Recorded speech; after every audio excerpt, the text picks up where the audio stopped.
మొన్న స్టీల్ సామాన్లు కొనడానికి వెళ్ళాం కదా, అక్కడి నుంచి ఏమేమి సామాన్లు తెచ్చామనేది వీడియోలో సింపుల్గా చూపిద్దాం అనుకుంటున్నాను. ఫస్ట్ అయితే ఒక స్టవ్ అనమాట. ఈ స్టవ్ బాగా నచ్చి నేను తీసుకొచ్చాను. ఎప్పుడైనా దమ్ బిర్యానీలు, ఏవైనా జంతికలు అలాంటివి వండుకోవడానికి బాగుంటుంది కదా. ఇప్పుడు రోజు వండుకునే పొయ్యి మీద వండుకోలేం కదా, అందుకని అలానే స్టెయిన్లెస్ స్టీల్ ఒక అన్నం వండుకునే తెపాలా తెచ్చాను. దాంతోపాటు స్టెయిన్లెస్ స్టీల్ది ఒక కడాయి కూడా తెచ్చానమాట. ఇదైతే లోతుగా చాలా బాగుందనమాట. నాకైతే చాలా అంటే చాలా బాగా నచ్చింది. ప్యాకింగ్ చూడండి ఎంత బాగా చేశారో, ఇంకా గిన్నెకి సొట్టలు ఏమి పడకుండా కింద నుంచి.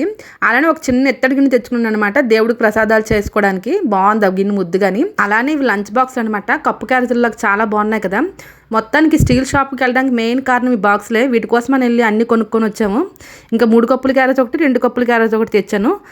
2 కప్పుల క్యారేజీలు 2 తెచ్చాను అనమాట. అలానే ఒక స్టీల్ గిన్నె పెద్దది, ఇంకా పిల్లలకు వాటర్ బాటిల్స్ ఇవన్నీ తెచ్చాను.